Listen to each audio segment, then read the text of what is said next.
Los versículos en Mateo, capítulo 6, versículos 14 y 15, dicen, «Porque si perdonáis a los hombres sus ofensas, también vuestro Padre Celestial os perdonará, pero si no perdonáis a los hombres, tampoco vuestro Padre os perdonará vuestras ofensas». Estos dos versículos son fundamentales para comprender la relación entre el perdón humano y el divino.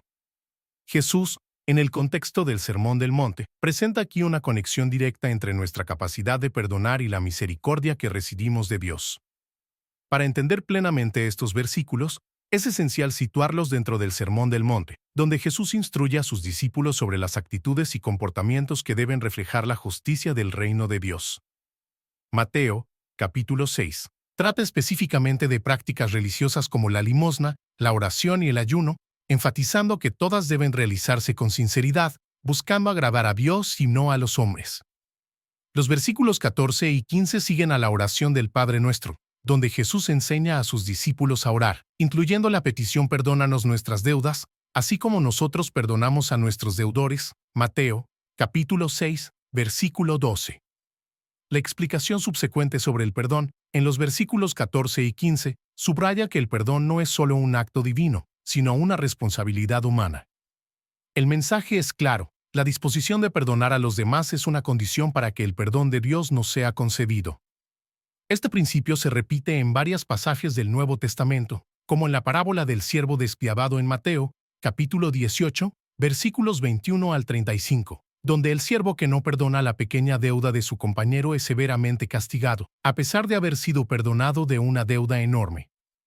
Esto refuerza la idea de que, en la lógica del reino de Dios, la misericordia que recibimos debe reflejarse en nuestra vida a través del perdón a los demás. El llamado de Jesús a perdonar es una de las tareas más desafiantes en la caminata cristiana. Perdonar a alguien que nos ha ofendido, especialmente cuando el dolor causado es profundo, puede parecer una tarea imposible. Sin embargo, la Biblia nos enseña que el perdón es esencial no solo para nuestra paz interior, sino también para nuestra relación con Dios. Cuando guardamos rencor o nos negamos a perdonar, construimos barreras entre nosotros y Dios. Estas barreras impiden que experimentemos la plenitud de su amor y gracia.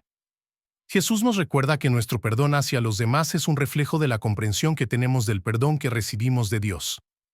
Si entendemos verdaderamente la magnitud de la misericordia de Dios en nuestras vidas, nos sentiremos movidos a perdonar a quienes nos ofenden. Además, el perdón es liberador. Nos libera del peso del rencor, la amargura y el deseo de venganza. Vivir en un estado constante de perdón es vivir en libertad, permitiendo que el amor de Dios fluya a través de nosotros. Es importante resaltar que perdonar no significa olvidar o minimizar el dolor causado, sino elegir no ser esclavizado por ese dolor. El perdón también es una demostración de fe. Es confiar en que Dios es justo y que Él manejará las ofensas de manera apropiada. Dejar el juicio en manos de Dios y optar por perdonar es un acto de sumisión a su voluntad y un reconocimiento de su soberanía. Sin embargo, perdonar puede ser difícil, especialmente cuando las heridas son profundas. En estas situaciones, la oración es fundamental. Pedir a Dios que nos ayude a perdonar, que ablande nuestros corazones y nos dé la fuerza necesaria, es esencial. El Espíritu Santo puede obrar en nosotros, sanando nuestras heridas y capacitándonos para perdonar genuinamente. Mateo, capítulo 6, versículos 14 y 15, nos enseña que el perdón no es una opción para el cristiano, sino un requisito. Es una respuesta al perdón que ya hemos recibido de Dios y una condición para continuar recibiendo su misericordia. Sin embargo, el acto de perdonar también es un regalo que nos damos a nosotros mismos, pues nos libera y nos acerca al corazón de Dios.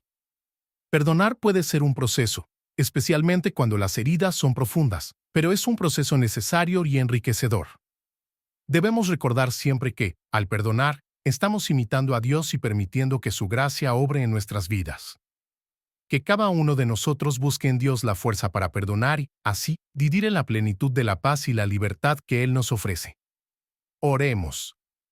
Señor Dios Todopoderoso, te agradecemos por tu infinita misericordia y por el perdón que nos ofreces diariamente. Concédenos la gracia de perdonar a aquellos que nos ofenden, así como tú nos perdonas. Ayúdanos a liberar nuestros corazones de cualquier rencor o amargura. Que tu Espíritu Santo nos capacite para vivir en amor y reconciliación. Fortalécenos en nuestra debilidad y guíanos en todos nuestros caminos. Que siempre podamos reflejar tu amor y tu gracia en nuestras vidas. Oramos en el nombre de Jesús. Amén. Este es un llamado para que todos encuentren en la Biblia las respuestas y el consuelo necesarios para superar los momentos difíciles, fortaleciéndose en la fe y buscando la esperanza que solo Dios puede ofrecer. Los espero en el próximo mensaje, les pido que se suscriban al canal y que Dios los bendiga.